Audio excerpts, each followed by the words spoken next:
भारतीय इतिहास में अकबर का नाम केवल एक शासक के रूप में नहीं, बल्कि एक विजेता और रणनीतिक दृष्टि वाले नेता के रूप में भी लिया जाता है, जिनकी विजय यात्राओं ने मुगल एम्पायर को एक छोटे से साम्राज्य से एक विशाल और संगठित शक्ति में बदल दिया। ये विस्तार केवल सैन्य शक्ति का परिणाम नहीं था, बल्कि ये एक गहरी रणनीति, दूरदर्शिता और प्रशासनिक समझ का भी परिणाम था। अकबर का शासनकाल उस समय शुरू हुआ जब मुगल सत्ता पूरी तरह स्थिर नहीं थी। उनके पिता हुमायूं के समय में साम्राज्य कई बार संकटों से गुजरा था और ऐसे में अकबर के सामने सबसे बड़ी चुनौती थी सत्ता को मजबूत करना और उसे स्थायी रूप देना। और इसी उद्देश्य से उन्होंने अपनी विजय यात्राओं की शुरुआत की। अकबर की प्रारंभिक विजय यात्राओं में सबसे महत्वपूर्ण था उत्तरी भारत पर नियंत्रण स्थापित करना। इस संदर्भ में पानीपत और अन्य क्षेत्रों में हुए युद्धों ने मुगल सत्ता को स्थिरता प्रदान की। ये केवल क्षेत्रीय विस्तार नहीं था, बल्कि ये एक ऐसी प्रक्रिया थी जिसने मुगल शासन को एक मजबूत आधार दिया। इसके बाद अकबर ने धीरे धीरे विभिन्न राजपूत राज्यों की ओर ध्यान दिया। उन्होंने केवल युद्ध के माध्यम से ही नहीं, बल्कि कूटनीति और समझौते के माध्यम से भी इन क्षेत्रों को अपने अधीन किया।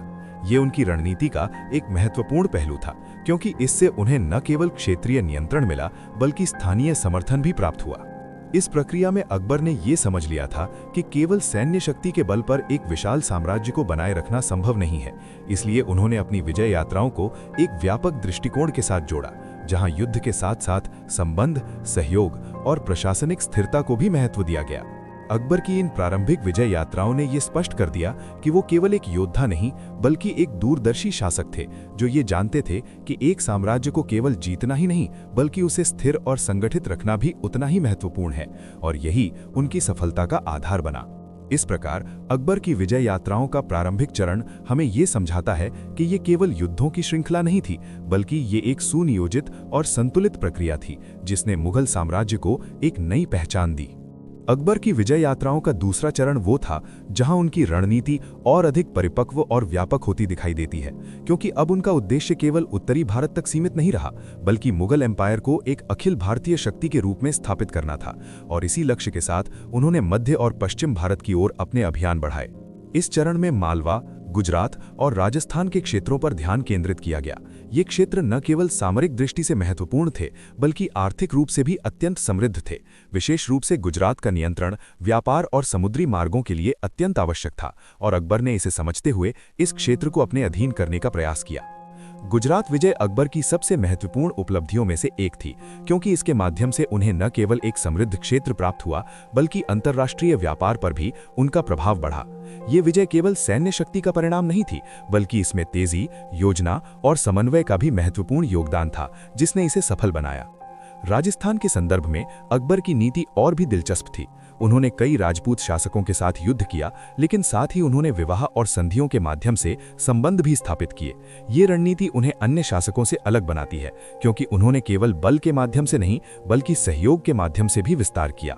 मालवा और अन्य मध्य भारतीय क्षेत्रों में भी अकबर ने अपने नियंत्रण को मजबूत किया। इन क्षेत्रों की विजय ने साम्राज्य को भौगोलिक रूप से एकीकृत करने में सहायता की, जिससे प्रशासन और नियंत्रण दोनों में सुविधा हुई, और ये एक मजबूत और संगठित राज्य की दिशा में एक महत्वपूर्ण कदम था। इस चरण में ये स्पष्ट हो जाता है कि अकबर की विजय यात्राएं केवल विस्तार की इच्छा का परिणाम नहीं थी, बल्कि ये एक गहरी रणनीतिक सोच का हिस्सा थीं, जहां हर क्षेत्र का चुनाव और हर अभियान का उद्देश्य स्पष्ट था, और यही उनकी सफलता का सबसे बड़ा कारण बना।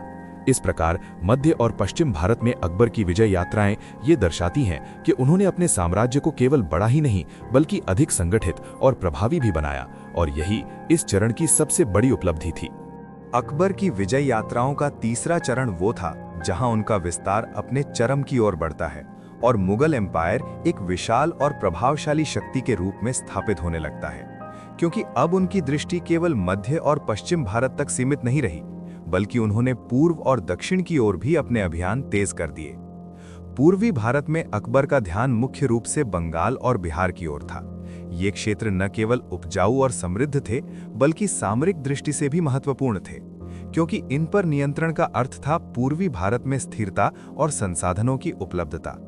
अकबर ने इन क्षेत्रों में अपने अभियानों के माध्यम से धीरे धीरे अपना प्रभुत्व स्थापित किया, और ये प्रक्रिया केवल युद्ध तक सीमित नहीं थी, बल्कि इसमें प्रशासनिक समायोजन भी शामिल था।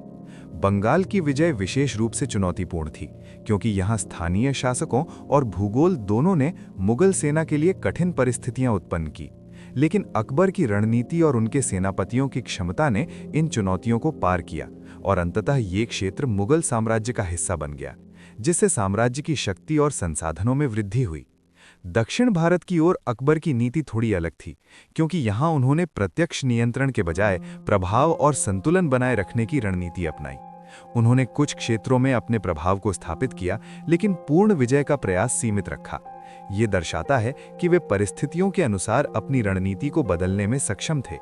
इस चरण में यह भी स्पष्ट होता है कि अकबर की विजय यात्राएं केवल भौगोलिक विस्तार तक सीमित नहीं थीं, बल्कि ये एक व्यापक राजनीतिक और प्रशासनिक प्रक्रिया का हिस्सा थीं, जहां हर नए क्षेत्र को साम्राज्य में इस प्रकार शामिल किया जाता था कि वो स्थिर और प्रभावी रूप से कार्य कर सके। इन अभियानों के परिणाम स्वरूप मुगल साम्राज्य एक विशाल और विविधतापूर्ण राज्य बन गया, जिसमें विभिन्न संस्कृतियां, भाषाएं और परंपराएं शामिल थीं, और यही विविधता इस साम्राज्य की एक महत्वपूर्ण विशेषता बन गई। लेकिन इसके साथ ही ये एक चुनौती भी थी, जिसे संतुलित रखना आवश्यक था। इस प्रकार अकबर की विजय यात्राओं का ये चरण हमें ये दिखाता है कि उन्होंने अपने साम्राज्य को केवल विस्तार ही नहीं दिया, बल्कि उसे एक व्यापक और संगठित रूप भी प्रदान किया, और यही उनकी महानता का एक महत्वपूर्ण पहलू है।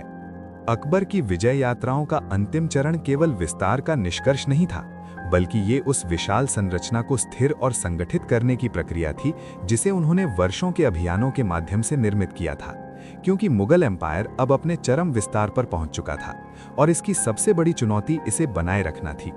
अकबर ने यह समझ लिया था कि एक विशाल साम्राज्य को केवल सैन्य शक्ति के माध्यम से नियंत्रित नहीं किया जा सकता। इसलिए उन्होंने प्रशासनिक सुधारों पर विशेष ध्यान दिया, मनसबदारी प्रणाली को सुदृढ़ किया, राजस्व व्यवस्था को व्यवस्थित किया और स्थानीय शासकों को प्रशासन में शामिल किया, जिससे साम्राज्य में स्थिरता और संतुलन बना रहा। उनकी सबसे बड़ी उपलब्धियों में से एक थी विभिन्न क्षेत्रों और समुदायों को एक साथ जोड़ना। उन्होंने धार्मिक और सांस्कृतिक सहिष्णुता की नीति अपनाई, जिससे सभी वर्गों के बीच विश्वास और सहयोग बढ़ा। ये नीति केवल सामाजिक शांति के लिए नहीं, बल्कि राजनीतिक स्थिरता के लिए भी अत्यंत महत्वपूर्ण थी।